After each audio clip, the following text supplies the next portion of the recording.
નમસ્કાર વિદ્યાર્થી મિત્રો, લાસ્ટ લેક્ચરમાં આપણે ચેપ્ટર 2 વ્યવહારોની દ્વિઅસર અને ખાતાના પ્રકારો, એમાં મેં તમને ખાતાના પ્રકારો વિશે લાસ્ટમાં માહિતી આપી હતી કે ધંધાની અંદર કોઈ પણ વ્યવહાર હોય, ધંધાની અંદર અનેક ખાતાઓ હોય, પણ એ અનેક ખાતાઓમાંથી કોઈ પણ ખાતાને ધંધાના 3 ખાતામાંથી કોઈ પણ એક પ્રકાર જ લાગુ પડે, એની મેં તમને માહિતી આપી હતી કે ધંધાની અંદર ખાતાના મુખ્ય 3 પ્રકારો છે. પહેલો કયો? વ્યક્તિ ખાતું. બીજા માલ મિલકત ખાતા. ત્રીજા તો ઉપજ ખર્ચ ખાતા. તો આની મેં તમને માહિતી આપી હતી બધી લાસ્ટ લેક્ચરમાં કે ધંધાની અંદર અસંખ્ય ખાતાઓ હોય, જેમ ધંધો મોટો એમ ખાતાની સંખ્યા વધારે હોય. દેવાદારોના ખાતા હોય, લેણદારોના ખાતા હોય, વ્યક્તિઓના, દુકાનના, ખર્ચાઓના, આવકના, મિલકતોના, બરાબર, અનેક ખાતાઓ હોય, પણ એને 3માંથી એક ખાતાનો પ્રકાર જ લાગુ પડે. તો એ મેં તમને બધી માહિતી આપી હતી કે વ્યક્તિ ખાતામાં કોણ કોણ આવે. તો આપણે બધા જીવંત વ્યક્તિ ખાતામાં આવે, સંસ્થાઓ, બેંકો, વીમા કંપનીઓ બધી વ્યક્તિ ખાતામાં આવે, દુકાનો, બરાબર, દેવું લેણું ઊભું થતું હોય એવું, દાખલા કે મૂડી, ઉપાડ, લીધેલ લોન, આપેલ લોન, બધું વ્યક્તિ ખાતામાં આવે. માલ મિલકત ખાતામાં કોણ કોણ આવે? તો ધંધાની અંદર ખરીદીનું ખાતું હોય, વેચાણનું હોય, ખરીદ પરતનું, વેચાણ પરતનું, આવા માલના ખાતા હોય, તો એ માલના ખાતાનો સમાવેશ માલ મિલકત ખાતામાં થાય. પછી મિલકતોના, જમીન, મકાન, યંત્રો, પ્લાન્ટ, મશીનરી, પાઘડી, પેટર્ન, ટ્રેડમાર્ક, રોકડ સિલક, બધાનો સમાવેશ શેમાં થાય? મિલકતો છે, એટલે માલ મિલકત ખાતામાં થાય. ધંધાની અંદર ખર્ચ અને આવકના પણ ઘણા ખાતાઓ હોય. પગારનું ખાતું હોય, ભાડાનું, વીમા પ્રીમિયમનું વ્યાજ, વટાવ, ડિવિડન્ડ, જાહેરાત ખર્ચ, બરાબર, ધર્માદા ખર્ચ, ઘાલખાત, ઘસારો, આ બધા જે ખર્ચાના આવકના ખાતા હોય એને કયું ખાતાનો પ્રકાર લાગુ પડે? ઉપજ ખર્ચ ખાતાનો પ્રકાર લાગુ પડે. તો આની વિસ્તારપૂર્વક માહિતી મેં તમને સમજૂતી લાસ્ટ લેક્ચરમાં આપી હતી. હવે આપણે એનો પ્રેક્ટિકલ રીતે દાખલો ગણવાનો છે. તમને એક્ઝામ્પલ મેં PDF મોકલી મટીરિયલ, એમાં એક્ઝામ્પલ લખાવેલું છે, જો, બરાબર. ખાતાનું નામ આપ્યું હોય છે, તમારે આ 3માંથી કયો પ્રકાર લાગુ પડે એનો જવાબ લખવાનો. એને કહેવાય ખાતાનું વર્ગીકરણ. પરીક્ષાની અંદર પણ પ્રશ્ન પૂછે કે નીચેના ખાતાનું વર્ગીકરણ કરો. વર્ગીકરણ એટલે તમને જે ખાતાનું નામ આપ્યું છે એને આ 3માંથી કયો પ્રકાર લાગુ પડે એને કહેવાય વર્ગીકરણ. દાખલા કે માણસનું નામ આપ્યું હોય, એમ કીધું હોય પંકજભાઈનું ખાતું, તો પંકજભાઈ માણસ છે, કયો ખાતાનો પ્રકાર લાગુ પડે? વ્યક્તિ ખાતું. એમ કીધું હોય યંત્રનું ખાતું, તો યંત્ર મિલકતનું નામ છે ને, તો મિલકતને કયો પ્રકાર લાગુ પડે? માલ મિલકત ખાતું. એમ કીધું હોય ચૂકવેલ વ્યાજનું ખાતું, તો વ્યાજ ખર્ચ છે ને, કયો પ્રકાર લાગુ પડે? ઉપજ ખર્ચ ખાતું. તો આ તમને ખાતાના નામ આપ્યા હોય એને ખાલી વર્ગીકરણ કરવાનું. વર્ગીકરણ એટલે તમને જે આ ખાતાના નામ આપ્યા છે એ ખાતાને આ 3માંથી કયો પ્રકાર લાગુ પડે છે એ તમારે જણાવવાનું. તો એનો મેં તમને ખાતાના પ્રકારમાં કયા ખાતાનો સમાવેશમાં, વ્યક્તિ ખાતામાં કોણ કોણ આવે, માલ મિલકત ખાતામાં કોણ આવે, ઉપજ ખર્ચ ખાતામાં કોણ આવે, એની માહિતી મેં તમને આપી હતી. હવે આપણે એનો એક દાખલો, એક્ઝામ્પલ મેં તમને લખાવેલું છે, જો. નીચેના ખાતાનું વર્ગીકરણ કરો એમ કીધું છે ને, તો તમને 30 ખાતાઓ આપ્યા છે. કેટલા? 30. તો આ રીતે દાખલો ભણેલો છે, ક્રમ, બરાબર. ઓલા જે ખાતાના નામ લખાવ્યા છે એ હું નથી લખતો, કારણ કે એ તો રકમ કહેવાય ને, સીધો જવાબ જ લખાવું છું.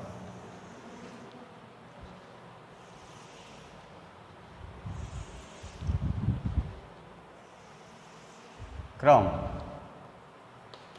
ખાતાનું નામ, ખાતાનો પ્રકાર. વિદ્યાર્થી મિત્રો, ચોપડો તમારે સામે રાખજો, બરાબર. આ બધું મેં મટીરિયલ મોકલી જ દીધું છે, એમાંથી જ ભણાવું છું.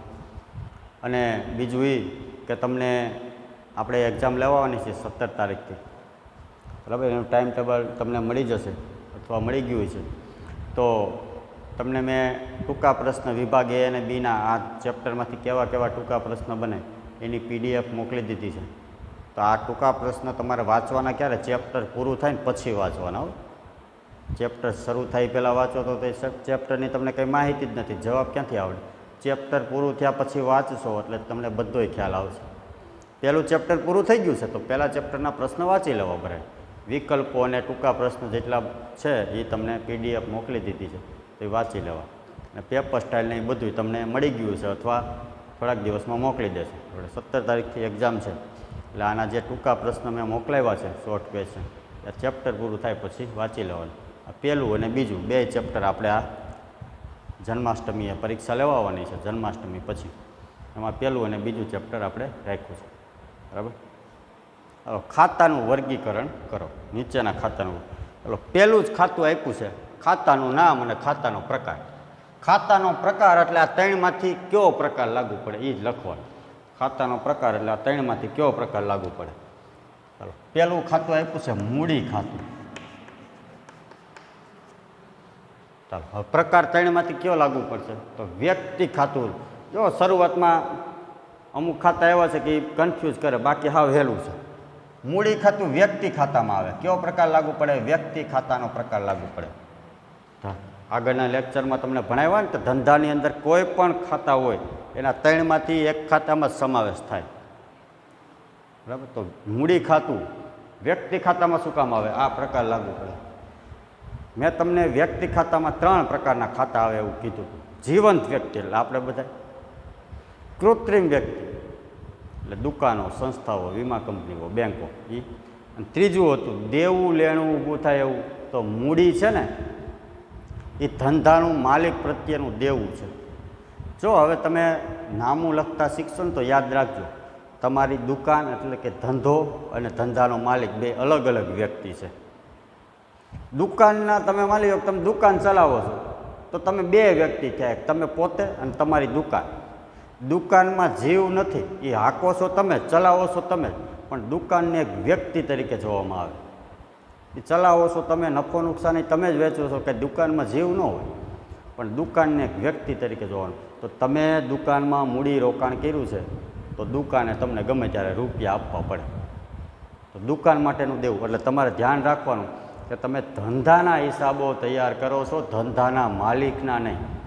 એટલે ધંધાની અંદર તમે નામું લખતી વખતે એક વસ્તુ યાદ રાખવાની, તમે ધંધાના હિસાબો તૈયાર કરો છો, ધંધાના માલિકના નહીં. એટલે ધંધાના દૃષ્ટિકોણથી જ વિચારવાનું. બરાબર. એટલે ધંધો ચલાવે છો તો માલિક જ, પણ ધંધો એક અલગ વ્યક્તિ છે.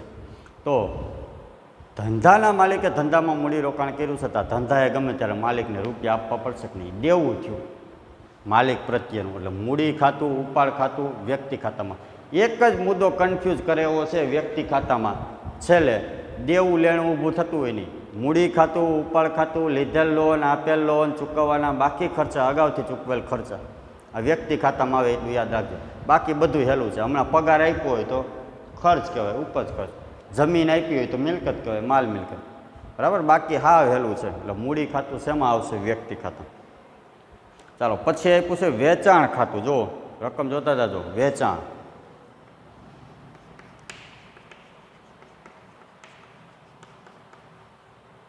આ ખાતા તો ધંધાની અંદર લાખો હોય. કંપની મોટી હોય તો કરોડો ખાતા હોય. રિલાયન્સ જેવી કંપની હોય તો લાખો કરોડો ખાતા હોય. પણ એને પ્રકાર આ ત્રણમાંથી એક જ લાગુ પડે. ખ્યાલ આવ્યો? ખાતાના નામ તો ધંધામાં જેટલી મિલકતો છે એ બધાના ખાતા હોય, ખર્ચના ખાતા હોય, બધાના આવકોના ખાતા હોય. ધંધામાં જેટલી હજારો વ્યક્તિ સાથે વ્યવહાર કર્યો છે હજાર વ્યક્તિઓના ખાતા હોય. તો ખાતા તો અસંખ્ય હોય, પણ એને પ્રકાર આ ત્રણમાંથી એક જ લાગુ પડે. તો કયા ખાતાનો સમાવેશ કયા પ્રકારમાં પડે એ મેં તમને સમજાવ્યું હતું. બરાબર. આગળના લેક્ચરમાં. ચાલો પછી આપ્યું વેચાણ. વેચાણ શેનું થાય વિદ્યાર્થી મિત્રો? વેચાણ માલનું થાય. બરાબર. મેં તમને પારિભાષિક શબ્દ આવ્યો ત્યારે સમજાવ્યું હતું, પછી દ્વિઅસરના વ્યવહાર આવ્યો ત્યારે સમજાવ્યું હતું કે વેચાણ ખાતે ક્યારે લખાય? માલનું વેચાણ થતું હોય તો વેચાણ માલનું ખાતું થયું. માલનું ખાતું આમાંથી ત્રણમાંથી શેમાં આવે? આમાં આવે. એટલે એને કયો પ્રકાર લાગુ પડે? માલ મિલકત.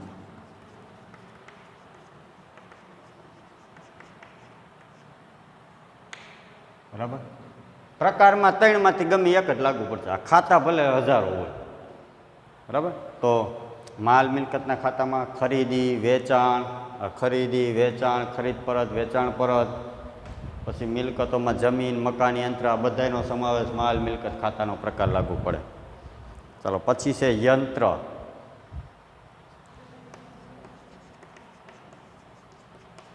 બોલો જી વિદ્યાર્થી મિત્રો, આ ત્રણમાંથી કયો પ્રકાર લાગુ પડશે વિદ્યાર્થી મિત્રો? યંત્ર ખાતાને કયો પ્રકાર લાગુ પડે? યંત્ર એ શું છે? મિલકતનું નામ છે ને.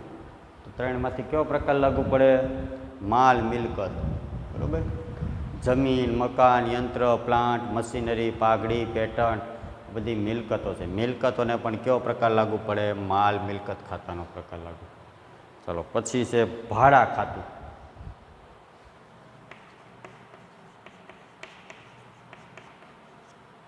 ચાલો ભાડા ખાતું. તો ભાડું એ શેનું નામ છે? મિલકતનું છે, દેવાનું છે, વ્યક્તિનું છે, શું છે ભાડું? એ ખર્ચનું નામ છે. બરાબર. કાંઈ નો કીધું હોય ને એટલે ખર્ચ હોય. બાકી મળેલ ભાડું એમ કીધું હોય ને તો આવક હોય. ભલે ને આવક હોય, ખર્ચ હોય, સમાવેશ શેમાં થાય? ઉપજ ખર્ચ. તો ભાડું, પગાર, મજૂરી, વીમા પ્રીમિયમ, જાહેરાત ખર્ચ, ધર્માદા ખર્ચ, સ્ટેશનરી ખર્ચ, ઘસારો આ બધા ખર્ચના નામ છે. તો ખર્ચનો સમાવેશ ત્રણમાંથી કયા ખાતામાં થાય? કયા ખાતાનો પ્રકાર લાગુ પડશે ભાડાને? તો ઉપજ ખર્ચ. તો ઉપજ ખર્ચ ખાતું લાગુ પડશે. એવું. ચાલો એના પછી ખરીદ પરત ખાતું. ખરીદ પરત ખાતું. ચાલો ખરીદ પરત શેની હોય? માલની હોય. શેની હોય? માલની. ખરીદેલો માલ પાછો મોકલો, નુકસાનીવાળો હોય તો માલ પાછો મોકલવો પડે. નમૂના મુજબનો ન હોય તો માલ પાછો મોકલવો પડે. ખરીદ પરત, વેચાણ પરત, ખરીદી, વેચાણ આ બધા માલના ખાતા કહેવાય. બોલો જી આ ત્રણમાંથી કયો પ્રકાર લાગુ પડશે ખરીદ પરતને? માલનું ખાતું કહેવાય. એટલે કયો પ્રકાર લાગુ પડશે? માલ મિલકત.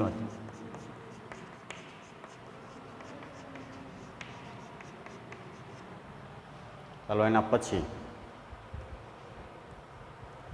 મળેલ ડિવિડન્ડનું ખાતું. છઠ્ઠું, મળેલ ડિવિડન્ડનું ખાતું. મળેલ ડિવિડન્ડનું ખાતું.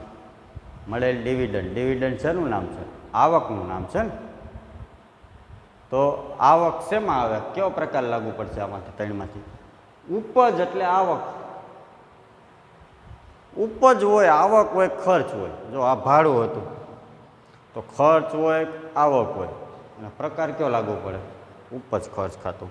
તો મળેલ ડિવિડન્ડને કયો પ્રકાર લાગુ પડશે? ઉપજ ખર્ચ ખાતું લાગુ પડશે. પ્રકારમાં આ ત્રણમાંથી એક જ લાગુ પડે. બાકી ખાતા ભલે ને 500 હોય, ખાતાનું નામ 500 હોય, પણ પ્રકાર આ ત્રણમાંથી એક જ લાગુ પડે. ચાલો પછી વેચાણ પરતનું ખાતું.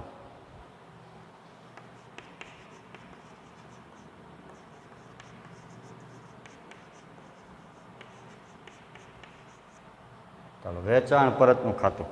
તો વેચાણ પરત શેનું થાય? વેચેલો માલ પાછો આવે. આપણે નમૂના મુજબ માલ ન મોકલ્યો હોય અથવા માલ ગ્રાહકોને પહોંચતા દુકાને કે ઘરે નુકસાન થયું તો એ આપણે માલ પાછો મોકલે. એને કહેવાય વેચાણ પરત. તો વેચાણ પરત શેનું હોય? માલનું હોય. માલનું ખાતું થયું ને. કયો પ્રકાર લાગુ પડશે વચ્ચેનો? માલ મિલકત ખાતું. જો ખરીદ પરત, વેચાણ પરત, વેચાણ બધાને માલ મિલકત ખાતાનો પ્રકાર લાગુ પડે. માલ મિલકતનું ખાતું. ચાલો એના પછી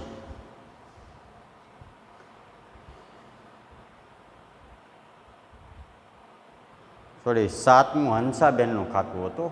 13મું આવી ગયું ને સીધું વેચાણ પરતનું ખાતું. આ 13મું હતું. 7મું છે એ હંસાબેનનું ખાતું છે.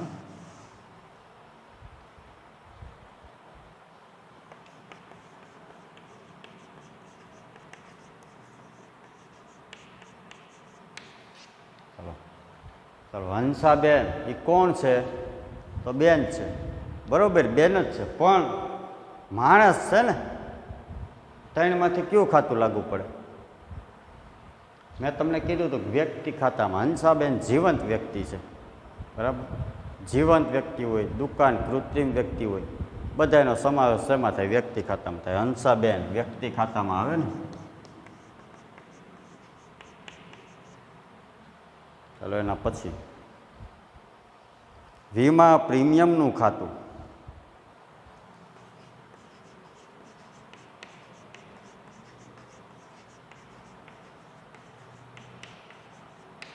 વીમા પ્રીમિયમ એ ખર્ચ છે, ખર્ચનું નામ છે. આપણે વીમો ઉતરાવ્યો હોય ને તો દર વર્ષે એનું પ્રીમિયમ ભરવું પડે, એ ખર્ચ છે.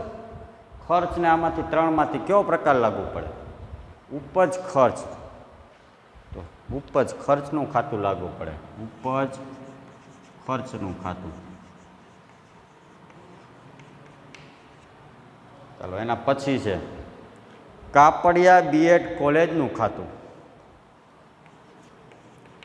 કાપડિયા બીએડ કોલેજનું ખાતું. બોલો હવે શેમાં આવશે? Kapadia BEd college. તો જો કાપડિયા બીએડ કોલેજ એ શું છે? સંસ્થા છે ને, કોલેજ છે. તો હમણાં મેં તમને કીધું કે વ્યક્તિ ખાતામાં આગળના લેક્ચરમાં ભણાવ્યું હતું જીવંત વ્યક્તિ, એટલે આપણે બધા આવી. પછી સંસ્થાઓ, દુકાનો, બેન્કો, આપણી ઓક્સફર્ડ સ્કૂલ, બરાબર, દેના બેંક, એસબીઆઈ બેંક, એલઆઈસી, કોઈ પણ દુકાનનું નામ હોય તો એ બધી કૃત્રિમ વ્યક્તિ થઈ, બરાબર. તો એ શેમાં આવશે? કાપડિયા બીએડ કોલેજ કૃત્રિમ વ્યક્તિ થઈ ને. કયો પ્રકાર લાગુ પડે? વ્યક્તિ ખાતાનો. જો પ્રકારમાં એવું નહીં લખવાનું કૃત્રિમ વ્યક્તિ, એ તો ખાલી સમજૂતી માટે મેં લખાવ્યું હતું, એ તમને આગળના લેક્ચરમાં. ખાતાનો પ્રકાર તો વ્યક્તિ ખાતું જ કહેવાય, વ્યક્તિ ખાતું. અહીં હંસાબેન હતું તો એ વ્યક્તિ ખાતું, આ કૃત્રિમ વ્યક્તિ છે તો એ વ્યક્તિ ખાતું, બરાબર. અહીંયા પછી એવું નહીં લખવાનું કૃત્રિમ વ્યક્તિ. ખાતાના ત્રણ જ પ્રકાર છે, વ્યક્તિ ખાતું એટલું જ લખવાનું. ચાલો એના પછી મજૂરીનું ખાતું.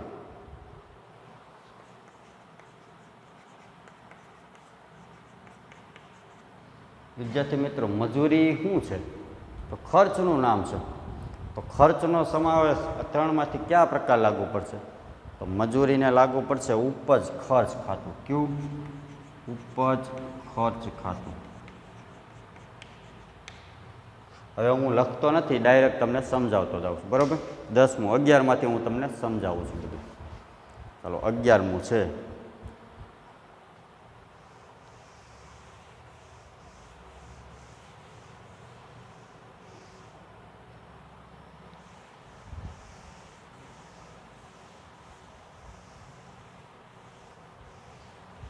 આ પ્રકારમાં ત્રણમાંથી એક જ લાગુ પડે, બાકી ખાતાના નામ ભલે ને 1000 હોય. ચાલો 11માં આવ્યા ને, જમીન મકાનનું ખાતું. જમીન મકાનનું ખાતું કયો પ્રકાર લાગુ પડે આ ત્રણમાંથી? જમીન મકાન મિલકત છે ને, મિલકતને કયો પ્રકાર લાગુ પડે? માલ મિલકત ખાતું. તો જમીન મકાનને લાગુ પડશે ખાતાનો પ્રકાર માલ મિલકત ખાતું. દાખલો ગણેલો જ છે, બરાબર, તમને મોકલાવેલું જ બધું. જો જમીન મકાનનું ખાતું, એને કયો ખાતો પ્રકાર લાગુ પડે? માલ મિલકત ખાતું. પછી છે ગુજરાત યુનિવર્સિટીનું ખાતું. સંસ્થા છે ને ગુજરાત યુનિવર્સિટી, કૃત્રિમ વ્યક્તિ થઈને. મેં તમને કીધું હતું સંસ્થાઓ, બેન્કો, વીમા કંપનીઓ, દુકાનો, આ બધું શેમાં આવે? વ્યક્તિ ખાતામાં આવે. તો ગુજરાત યુનિવર્સિટીનું ખાતું, એના ખાતાનો આ ત્રણમાંથી કયો પ્રકાર લાગુ પડે? તો વ્યક્તિ ખાતું લાગુ પડે. 13મું વેચાણ પરતનું ખાતું. તો વેચાણ પરત શેનું હોય? માલનું હોય. વેચેલો માલ પાછો આવે, આપણે નમૂના મુજબનો માલ ન મોકલો હોય તો વેચેલો માલ પાછો આવે, તે માલનું ખાતું થયું ને. તો માલના ખાતાના ત્રણમાંથી કયો પ્રકાર લાગુ પડે? માલ મિલકત. તો માલ મિલકત ખાતું. સામે જવાબ જોતા જજો, બરાબર. માલ મિલકત ખાતાનો પ્રકાર લાગુ પડે.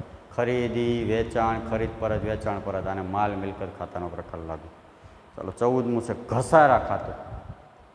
તો ઘસારો એટલે શું? એ મેં તમને બધું પારિભાષિક શબ્દમાં ભણાવ્યું હતું કે કોઈ પણ મિલકત હોય એની અંદાજિત આયુષ્ય હોય, બરાબર.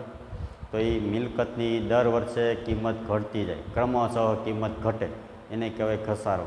દાખલા કે આ પંખો છે એ આજે લીધો 1500 રૂપિયાનો લીધો, તો જેમ જેમ એનું આયુષ્ય વપરાશ થતો જાય એમ આયુષ્ય ઘટતું જાય, બરાબર, એની કિંમત ઘટતી જાય. તો અત્યારે પંખો 1500નો લીધો, વર્ષ પછી આને વેચવા જાવ તો 900 રૂપિયાનો આવે. બરાબર, તો એ કિંમત ઘટી, વપરાશને કારણે ઘટી. જેમ જૂનો થયો એને કારણે ઘટી. એને કહેવાય ઘસારો. ઘસારો એક પ્રકારનો મહેસૂલી ખર્ચ છે. શું છે? મહેસૂલી ખર્ચ કહેવાય ઘસારો. તો એને ખર્ચને કયો પ્રકાર લાગુ પડે આમાંથી? ઉપજ ખર્ચ. તો ઘસારો ઉપજ ખર્ચ ખાતાનો પ્રકાર લાગુ પડે. જો ટાટા કંપનીનું ખાતું, વિદ્યાર્થી મિત્રો, ટાટા કંપની એ કંપની સંસ્થા થઈ ને, મેં તમને કીધું હતું, દુકાનો, કંપનીઓ, વીમા કંપનીઓ, બેંકો, કૃત્રિમ વ્યક્તિ છે બધા. કયો પ્રકાર લાગુ પડશે? ટાટા કંપનીને વ્યક્તિ ખાતું લાગુ પડશે. જો જવાબ છે જ, સામે જોતા જજો. આદર્શ સ્ટોર્સનું ખાતું, દુકાન થઈ ને, દુકાન કૃત્રિમ વ્યક્તિ થઈ. કયો પ્રકાર લાગુ પડશે? ફરી પાછો વ્યક્તિ ખાતું. બરાબર, ખાતાના પ્રકારમાં કૃત્રિમ વ્યક્તિ એવું નહીં લખવાનું, વ્યક્તિ ખાતું જ લખવાનું. જીવંત વ્યક્તિ હોય તોય ભલે, કૃત્રિમ વ્યક્તિ હોય તોય ભલે. બરાબર, ચાલો એના પછી ઉપાડ ખાતું. હવે જુઓ, ઉપાડ છે ને, મૂડી અને ઉપાડ વ્યક્તિ ખાતામાં આવે, ધ્યાન રાખજો. ઉપાડ એટલે શું?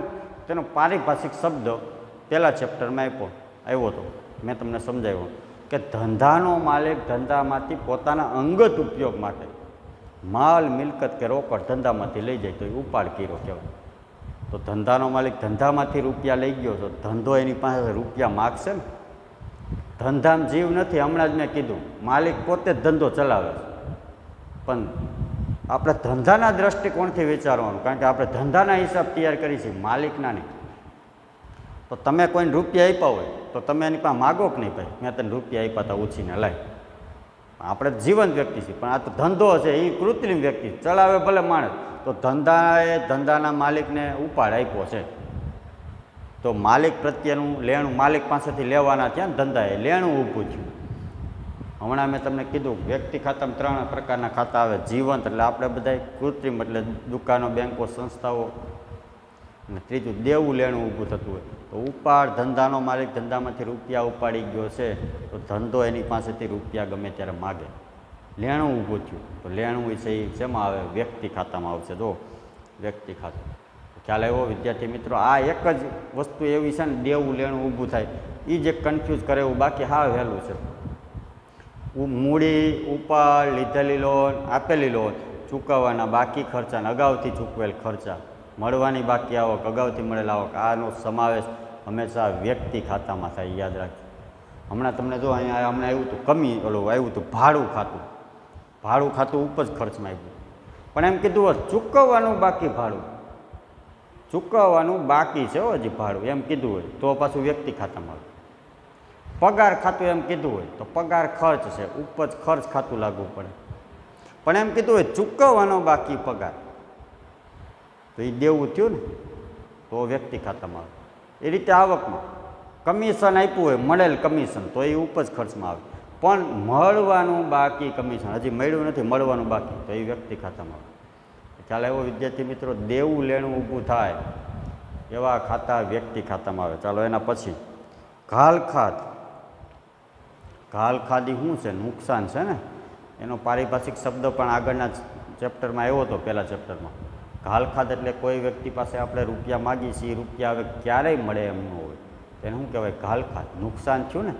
નુકસાન એટલે ખર્ચ હોય કે નુકસાન, એને કયો પ્રકાર લાગુ પડે? ઉપજ ખર્ચ ખાતું. તો ઉપજ ખર્ચ ખાતું હોય છે. જો ઘાલખાદ એટલે નુકસાન થયું ને. નુકસાન એટલે ખર્ચ સમજી અને ઉપજ ખર્ચ ખાતું લાગુ પડે. પછી છે બેંક સિલકનું ખાતું, માલ મિલકત ખાતું. જો ઘણા પ્રશ્ન થાય વ્યક્તિ ખાતામાં આવે, અરે બેંકનું ખાતું કીધું હોય ને, ખાલી બેંકનું ખાતું, તો વ્યક્તિ ખાતું લાગુ પડે. ખાલી બેંકનું ખાતું કીધું હોય તો એ કૃત્રિમ વ્યક્તિ થઈ, તો એ વ્યક્તિ ખાતું લાગુ. પણ આ તો બેંકનું ખાતું નથી કીધું, બેંક સિલકનું કીધું છે. બેંક સિલક એટલે તમારા બેંકમાં રૂપિયા પડ્યા છે એનું ખાતું. 50,000 રૂપિયા પડ્યા એની વાત થાય છે, બેંકની વાત નથી થતી. હમણાં એમ કીધું SBIનું ખાતું, તો વ્યક્તિ ખાતામાં આવે. પણ એ SBIનું ખાતું નહીં, બેંક સિલક. સિલક એટલે બેલેન્સ, બેંકમાં રૂપિયા પડ્યા એની વાત થાય છે. તો બેંકમાં રૂપિયા પડ્યા એક પ્રકારની મિલકત કહેવાય ને, માલ મિલકત ખાતું લાગુ પડે. તો માલ મિલકત ખાતું એટલે બેંકના ખાતાની વાત નથી થઈ, બેંક સિલકની વાત થઈ છે. બેંકનું ખાતું હોત તો વ્યક્તિ ખાતું હોત, પણ બેંક સિલકનું ખાતું કીધું એટલે આ બેંકમાં જે રૂપિયા પડ્યા બેલેન્સ એને કહેવાય સિલક. એ શેમાં આવે? મિલકત કહેવાય, માલ મિલકત ખાતાનો પ્રકાર લાગુ. મળેલ પગારનું ખાતું, આવક કહેવાય ને, પગારી શું છે? આવક. મળેલ છે, મળેલ હોય, ચૂકવેલ હોય, ખર્ચ હોય કે આવક, એને હંમેશા કેવો પ્રકાર લાગુ પડે? ઉપજ ખર્ચ. હમણાં એમ કીધું હોય ચૂકવેલ પગારનું ખાતું તો એ ઉપજ ખર્ચ જ લાગુ પડે, બરાબર. એટલે આવક છે એટલે ઉપજ ખર્ચ. ચાલો એના પછી પાઘડી. પાઘડી શું છે? મિલકત છે. પાઘડી શું છે? મિલકતનું નામ છે પાઘડી છે ને. તો મિલકતને ખાતાનો કયો પ્રકાર લાગુ પડે? માલ મિલકત. અદ્રશ્ય મિલકત છે ને બધી, પારિભાષિક શબ્દોમાં મેં તમને સમજાવ્યું છે. પાઘડી, પેટર્ન, ટ્રેડમાર્ક, કોપીરાઇટ. પાઘડી એટલે શું, પેટર્ન્સ એટલે શું, એ બધું આગળ સમજાવેલું છે. તો એ બધી માલ મિલકત ખાતામાં સમાવેશ થાય. ચાલો પછી છે દેવાદારનું ખાતું. શેનું ખાતું છે? દેવાદારનું. તો દેવાદારનું ખાતું વ્યક્તિ ખાતામાં આવે. શેમાં? વ્યક્તિ. દેવાદાર એટલે શું? તો એ પારિભાષિક શબ્દમાં આવ્યું હતું. આપણે જેની પાસે રૂપિયા માગતા હોય એ સામેવાળો વ્યક્તિ આપણો દેવાદાર કહેવાય. અને આવી લેવાની થતી રકમ આપણી માટે શું કહેવાય? લેણું. તો આપણે જેની પાસે રૂપિયા માગીએ એ કોણ હોય? કાં તો વ્યક્તિ હોય, જીવંત વ્યક્તિ હોય, અથવા દુકાન હોય તો એ કૃત્રિમ વ્યક્તિ હોય. પણ થઈ તો વ્યક્તિ ને.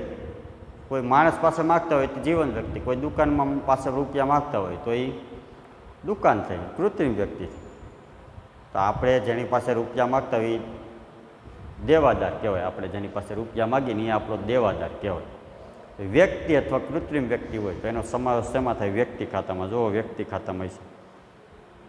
એની જેમ લેણદારનું ખાતું, એ વ્યક્તિ ખાતું. તો આપણે જેને રૂપિયા ચૂકવવાના હોય એ આપણો લેણદાર કહેવાય. આપણે કોને રૂપિયા ચૂકવવાના હોય? કાં કોઈ દુકાનમાંથી માલ ખરીદી આવ્યા હોય તો એને રૂપિયા ચૂકવવાના હોય, અથવા કોઈ વ્યક્તિને ચૂકવવાના હોય. પણ એ થઈ તો વ્યક્તિ ને, જીવંત અથવા કૃત્રિમ. એટલે કયો પ્રકાર લાગુ પડે? વ્યક્તિ. ચાલો જાહેરાતમાં આપેલ માલનું ખાતું. જાહેરાતમાં આપેલ માલનું ખાતું. જો ઉપજ ખર્ચ ખાતું. જાહેરાતમાં માલ આપો, તમે શું કર્યું કહેવાય? જાહેરાત ખર્ચ કર્યો કહેવાય ને, બરાબર. જાહેરાતમાં ઘણી વખત અમુક માલ આપવો પડતો હોય નમૂના તરીકે. માની લો કે તમે મોટા વેપારીઓ છો તો ઘઉંનો નમૂનો આપવો પડતો હોય. એ વેચાણ નથી કર્યું, તમે નમૂનો આપ્યો છે, નમૂનો પાછો ન લેવાનો હોય. એ ગયો, જાહેરાત ખર્ચ કર્યો કહેવાય એક પ્રકારનો. કારણ કે નમૂનો પસંદ કરે તો જ સામેવાળો ઓર્ડર આપે, એટલે જાહેરાત ખર્ચ શું કહેવાય? જાહેરાત ખર્ચનું ખાતું કહેવાય. ચાલો પછી ફર્નિચર ખાતું. ફર્નિચર એ શું છે? મિલકત છે ને. ફર્નિચર શું છે? મિલકત. મિલકતને આમાંથી ત્રણમાંથી કયો પ્રકાર લાગુ પડે? તો માલ મિલકત ખાતાનો પ્રકાર લાગુ પડે. પછી છે અદાણી શેરનું ખાતું. અદાણી શેરનું ખાતું, માલ મિલકત ખાતું. જો ધ્યાન રાખજો, અદાણી કંપનીનું ખાતું નથી કીધું. અદાણી કંપની કીધી હોત તો એ કૃત્રિમ વ્યક્તિ થાત, તો પાછું વ્યક્તિ ખાતું લાગુ પડે. પણ અદાણી શેરનું ખાતું, એટલે અદાણી કંપની હોય ને એમાં શેર બહાર પાડતા હોય તો એને શેરની આપણે ખરીદી કરીએ છીએ તો એ મિલકત થઈ ને. અદાણીના શેર ખરીદો, જેવી રીતે જમીન ખરીદો, મકાન ખરીદો, એવી રીતે શેરમાં રોકાણ કર્યું હોય તો એક પ્રકારની મિલકત થઈ આપણે. તો મિલકતનો સમાવેશ શેમાં થાય? માલ મિલકત ખાતામાં થાય. હમણાં એમ કીધું તો અદાણી કંપની તો સંસ્થાની વાત થાય છે તો વ્યક્તિ ખાતામાં આવે. પણ અદાણી શેરનું ખાતું કીધું એટલે મિલકતની વાત થાય છે, માલ મિલકતનું ખાતું લાગુ પડે. ચાલો પછી રોકડ સિલકનું ખાતું. રોકડ સિલક એટલે રૂપિયા, આપણા હાથ ઉપર રૂપિયા હોય, ગલામાં રૂપિયા હોય, આપણા ખિસ્સામાં 50,000 રૂપિયા હોય, એક પ્રકારની મિલકત થઈ ને. બેલેન્સ. રોકડ સિલક એટલે બેલેન્સ. રૂપિયા હાથ ઉપર હોય આપણી પાસે, એને કહેવાય બેલેન્સ. તો એક પ્રકારની મિલકત થઈ. કયો પ્રકાર લાગુ પડે? માલ મિલકતનો પ્રકાર. ચાલો દેના બેંકનું ખાતું. દેના બેંક એ શું છે? સંસ્થા થઈ, બરાબર. કૃત્રિમ વ્યક્તિ શેમાં આવે? દુકાનો, સંસ્થાઓ, વીમા કંપનીઓ, બેંકો, શેમાં સમાવેશ થાય? વ્યક્તિ ખાતામાં થાય, બરાબર. એના પછી છે લીધેલ લોનનું ખાતું. હમણાં જ મેં તમને કીધું, દેવું અને લેણું ઊભું થતું હોય એનો સમાવેશ વ્યક્તિ ખાતામાં થાય. દેવું અને લેણું ઊભું થતું હોય એનો સમાવેશ શેમાં થાય? વ્યક્તિ ખાતામાં થાય ને. લીધેલી લોન, બેંકમાં તમે રૂપિયા લઈ આવ્યો છો, તમારે હપ્તે હપ્તે ચૂકવવા તો પડશે ને. તો લીધેલી લોન અથવા આપેલી લોન હોય તો એ લેણું થયું, આ લીધેલી લોન છે તે દેવું થયું ને, તો દેવું લેણું ઊભું થતું એનો સમાવેશ શેમાં થાય? વ્યક્તિ ખાતામાં. તો વ્યક્તિ ખાતું છે. જો ચૂકવવાના બાકી પગારનું ખાતું, વ્યક્તિ ખાતું. તમને એમ થશે કે પગાર તો ઉપજ ખર્ચમાં ન આવે. જો ખાલી પગારનું કીધું હોત ને તો ઉપજ ખર્ચમાં આવે. હમણાં જ મેં તમને કીધું ખાલી પગાર કીધું હોય તો ખર્ચ કહેવાય, ઉપજ ખર્ચ. પણ ચૂકવવાનો બાકી પગાર કીધું તો દેવું થયું. હજી ચૂકવો નથી, બાકી છે એટલે દેવું થયું, એટલે વ્યક્તિ ખાતામાં આવે. હમણાં એમ કીધું હોય મજૂરીનું ખાતું, તો મજૂરી ખર્ચ છે, ઉપજ ખર્ચમાં આવે. પણ અગાઉથી ચૂકવેલ મજૂરીનું ખાતું, તો અગાઉથી ચૂકવેલ અથવા ચૂકવવાની બાકી મજૂરી અથવા અગાઉથી ચૂકવેલ એમ કીધું હોય તો વ્યક્તિ ખાતામાં આવે. તો દેવું લેણું ઊભું થતું હોય, ચૂકવવાના બાકી ખર્ચા, અગાઉથી ચૂકવેલ ખર્ચા, મળવાની બાકી આવક, અગાઉથી મળેલ આવક, લીધેલી લોન, આપેલી લોન, મૂડી અને ઉપાડ, આટલા વ્યવહારો યાદ રાખજો કે વ્યક્તિ ખાતામાં આવે. બાકી સાવ સહેલું છે.